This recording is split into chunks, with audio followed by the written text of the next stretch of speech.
Assalamualaikum warahmatullahi wabarakatuh. Kami dari kelompok 3 yang beranggotakan saya Tiara Melia, Saya Indah Purnamasari, saya Anus Melati, saya Sali Permatasari, saya Intan Oktaviana Purba.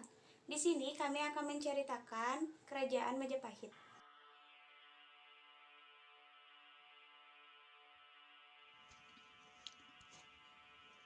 Kerajaan Majapahit. Kerajaan Majapahit adalah sebuah kerajaan yang berpusat di Jawa Timur Indonesia yang pernah berdiri dari sekitar tahun 1293 hingga 1500 Masehi.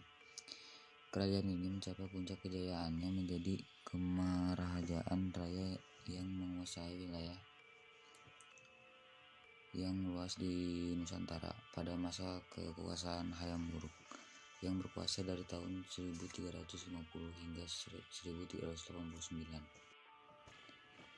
Kerajaan Majapahit adalah kerajaan Hindu-Buddha terakhir yang menguasai Nusantara dan dianggap sebagai salah satu dari negara terbesar dalam sejarah Indonesia.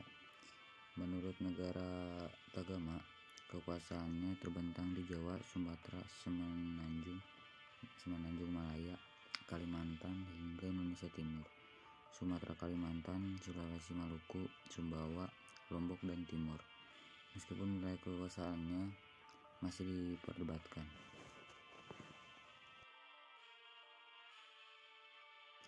Orang Mongol mungkin paling dikenal sebagai salah satu penakluk sejarah terbesar saat mereka memperluas perbatasan mereka. Banyak kerajaan hancur dan dinasti yang diganti. Mungkin yang kurang terkenal adalah ekspedisi Mongol ke Jawa. Ekspedisi ini terakhir dengan kekalahan Mongol dan memunculkan salah satu kekuatan besar terakhir di kawasan Asia Tenggara, Kerajaan Majapahit.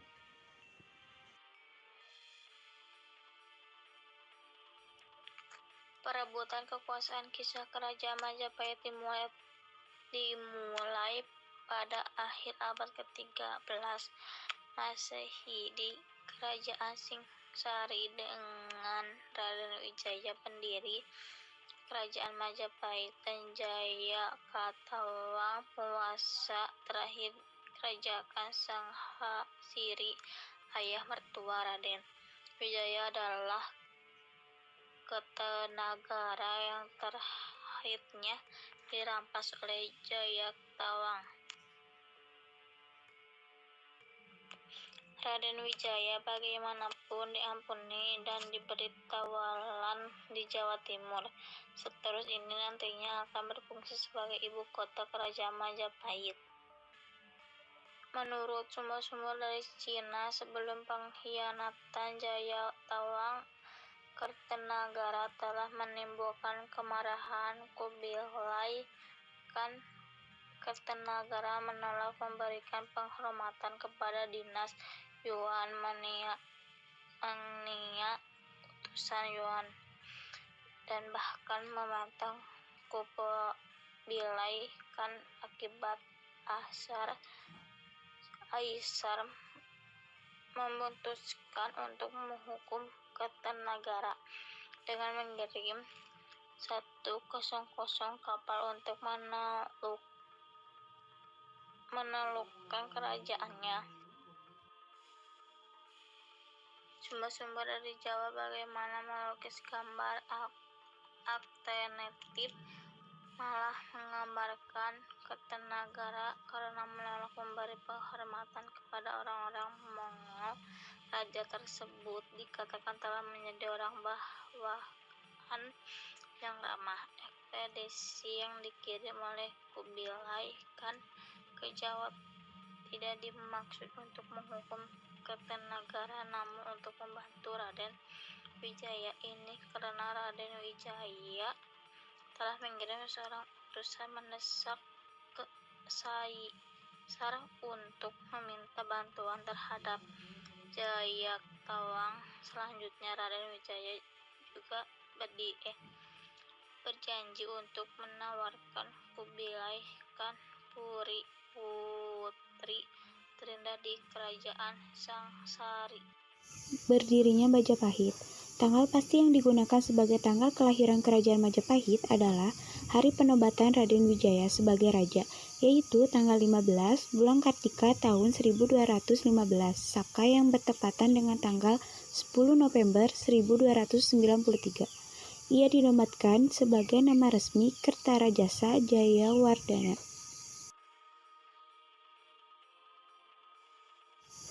Kerajaan ini menghadapi masalah. Beberapa orang terpercaya Kertarajasa, termasuk Ranggalawe, Sora, dan Nambi, memberontak melawannya. Meskipun pemberontakan tersebut tidak berhasil, pemberontakan Ranggalawe ini didukung oleh Panji Mahajaya, Ra Aryasidi, Raja Ranwaha, Ra Lintang, Ratasan, Ra Glatik, dan Ratati. Semua ini disebutkan dalam Pararaton. Slamet Muljana menduga bahwa Majapahit Halayudhala yang melakukan konspirasi untuk menjatuhkan semua orang terpercaya raja, agar ia dapat mencapai posisi tertinggi dalam pemerintahan. Namun setelah kematian pemberontak terakhir Kuti, Halayudha ditangkap dan dipenjara, dan lalu dihukum mati. Wijaya meninggal dunia pada tahun 1309. Putra dan penerus Wijaya adalah Jayanegara. Pararato menyebutnya Kalagemet, yang berarti penjahat lemah. Kira-kira pada suatu waktu dalam kurun pemerintahan Jayanegara, seorang pendeta Italia, Odorico da Pordenone, mengunjungi keraton Majapahit di Jawa. Pada tahun 1328, Jayanegara dibunuh oleh tabibnya, Tanca. Ibu tirinya yaitu Gayatri Rajapatni seharusnya menggantikannya. Akan tetapi Rajapatni memilih mengundurkan diri dari istana dan menjadi biksuni. Rajapatni menunjuk anak perempuannya Tribuana Wijaya Tunggadewi untuk menjadi Ratu Majapahit. Pada tahun 1336, Tribuana menunjuk Gajah Mada sebagai Mahapati. Pada saat pelantikannya, Gajah Mada mengucapkan Sumpah Palapa yang menunjukkan rencananya untuk melebarkan kekuasaan Majapahit dan membangun sebuah kemaharajaan. Selama kekuasaan Tribuana, kerajaan Majapahit berkembang menjadi lebih besar dan terkenal di Kepulauan Nusantara. Tribuana berkuasa di Majapahit sampai kematian ibunya pada tahun 1350. Ia diteruskan oleh putranya, yaitu Hayam Wuruk. Raja-raja Majapahit. Para penguasa Majapahit merupakan penerus dari keluarga kerajaan Singasari. Berikut daftar penguasa kerajaan Majapahit. Raden Wijaya pada tahun 1293 sampai 1309. 2. Kalagamet pada tahun 1309 sampai 1328. 3. Sri Gita Raja pada tahun 1328 sampai 1350. 4. Hayam Wuruk pada tahun 1350 sampai 1389. 5. Wikramawardhana pada tahun 1389 sampai 1429.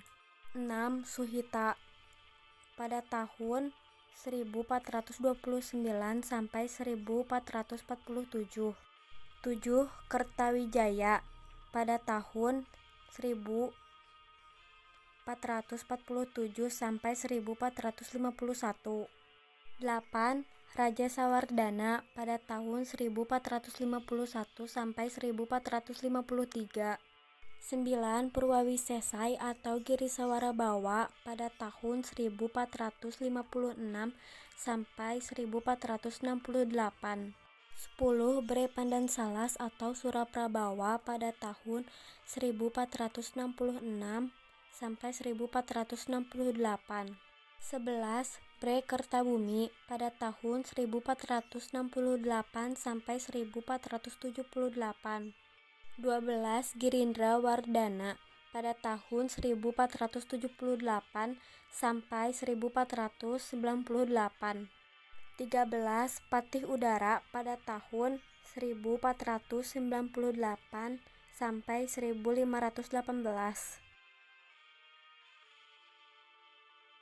Birokrasi. Raja dibantu oleh sejumlah pejabat birokrasi dalam melaksanakan pemerintahan. Dengan para putra dan kerabat dekat, raja memiliki kedudukan tinggi. Pemerintah raja biasanya diturunkan kepada pejabat-pejabatnya, antara lain yaitu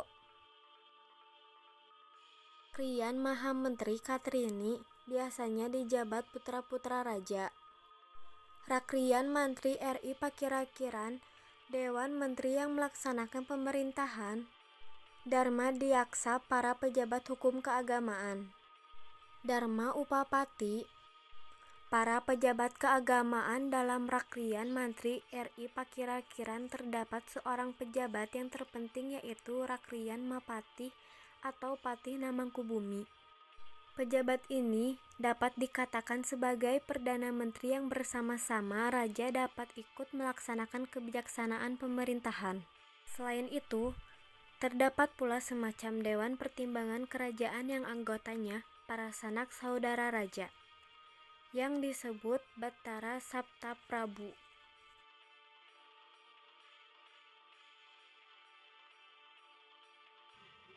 Kekuatan Kerajaan Majapahit. Karena posisi strategisnya pada rute perdagangan rempah-rempah, Kerajaan Majapahit tumbuh sangat kaya dengan mengenakan bea atau pajak atas barang-barang yang dikirim melalui wilayah kontrolnya. Masa keemasan kerajaan ini bagaimanapun dikatakan terjadi pada masa pemerintahan Hayam Wuruk, penguasa keempat Kekaisaran Hayam Wuruk yang memerintah dari tahun 1350 sampai 1389, dibantu oleh seorang Perdana Menteri yang sama tangguhnya, Gajah Mada.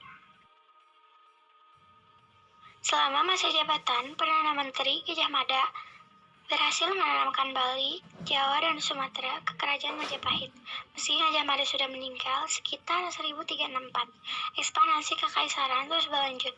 Pada tahun 1365, seluruh kepulauan Melayu kecuali Sriwijaya dan 2 kolonialnya ditaklukkan oleh Kerajaan Majapahit. Pada tahun 1377, Palembang, ibu kota Sriwijaya, jatuh ke tangan tentara Hayam Wuruk. Kerajaan Singapura dan sebuah cabang dari Sriwijaya juga kemudian ditaklukkan. Meskipun demikian, saingan ini tidak hancur total, dan keturunannya kemudian kembali menimbulkan masalah ke Majapahit. Melemah dan jatuhnya Kerajaan Majapahit. Kerajaan Majapahit mulai melemah sesaat setelah kematian Hayam Wuruk pada abad ke-15 Masehi. Sebuah pecahnya perang suksesi yang berlangsung selama 4 tahun. Pada saat yang sama, agama Islam mulai menyebar di wilayah ini, dan banyak kerajaan yang masuk ke dalam iman ini. Di antaranya adalah meningkatnya Kesultanan Malaka yang didirikan oleh Raja Singapura terakhir. Kerajaan ini tidak dapat bersaing dengan negara-negara tetangganya yang telah memeluk Islam dan terus terpecah, akhirnya runtuh di tahun 1478 atau awal abad ke-16 Masehi.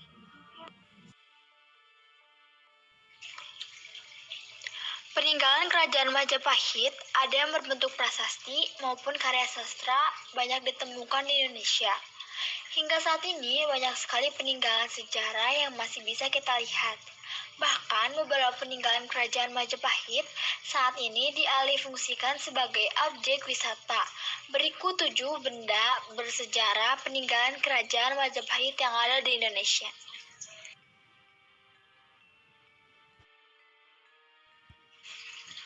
1. Situs Trowulan. Situs Trowulan merupakan situs perkotaan masa klasik di Indonesia. Cakupan wilayahnya meliputi Kecamatan Trowulan dan Soko di Kabupaten Mojokerto dan Kecamatan Jombang. Dalam situs ini tidak hanya berupa tempat tinggal, melainkan terdapat situs untuk upacara, sawah, pasar, waduk, dan lainnya. Situs Trowulan ini sudah digunakan sebagai pemukiman sejak abad ke-10 sampai 15. Penemuan situs ini dilakukan oleh W. Wardenar pada tahun 1815. Penelitian tersebut dilakukan atas pemerintahan Thomas Stamford untuk penulisan buku The History of Java. 2. Gapura Bajang Ratu. Bangunan gapura ini terletak di Desa Temon, Trowulan, Mojokerto. Dalam Kitab Negara Kertagama, gapura ini berfungsi sebagai pintu masuk ke bangunan suci. Menurut perkiraan, bangunan ini adalah gapura terbesar sepanjang masa Kerajaan Majapahit. Gapura ini memiliki struktur vertikal dengan 3 bagian, yaitu kaki, badan, dan atap, serta dilengkapi dengan sayap juga. Pagar pada kedua sisinya, pada bagian gapura ini terdapat relief Sri Tanjung yang dipercaya sebagai penangkal bahaya. 3. Kitab Negara Kertagama Karya Sastra. Peninggalan Kerajaan Majapahit yang paling terkenal adalah Kitab Negara Kertagama. Kitab ini dikarang oleh Empu Prapanca pada tahun 1365 Masehi. Kitab Negara Kertagama berkisah mengenai sejarah raja-raja Nusantara, baik Raja Singasari maupun Majapahit. Selain membahas kisah raja-raja, Kitab Negara Kertagama juga bercerita tentang keadaan Kerajaan Majapahit dan daerah kekuasaannya. Terdapat juga cerita perjalanan Hayam Wuruk menuju daerah perkekuasaan di pelosok Jawa Timur. Ada juga informasi mengenai candi-candi yang ada, kehidupan keagamaan, serta berbagai upacara sastra lainnya.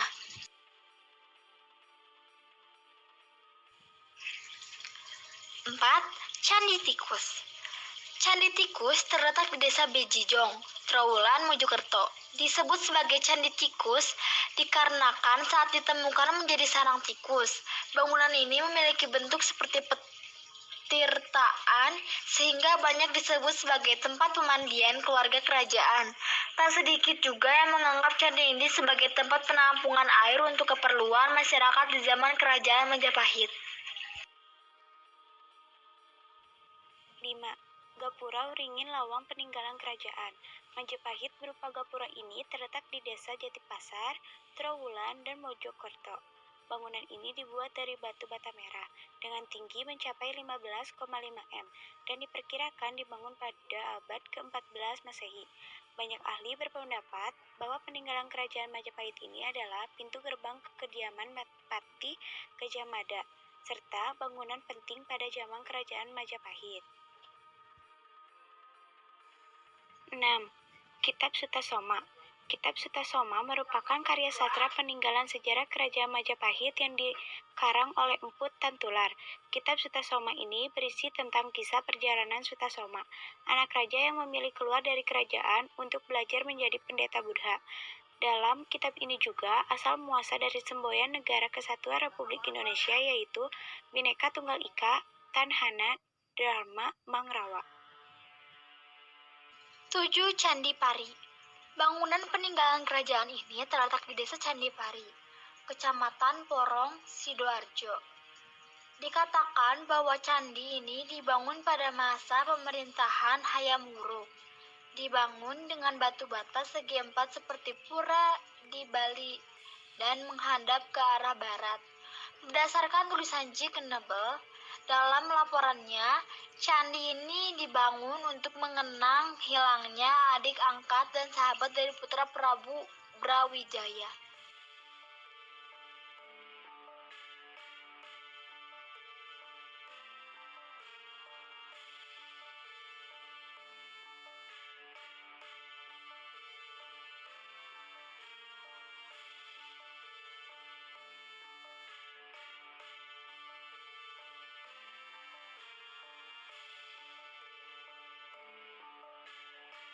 Sekian penjelasan dari kami. Wassalamualaikum warahmatullahi wabarakatuh.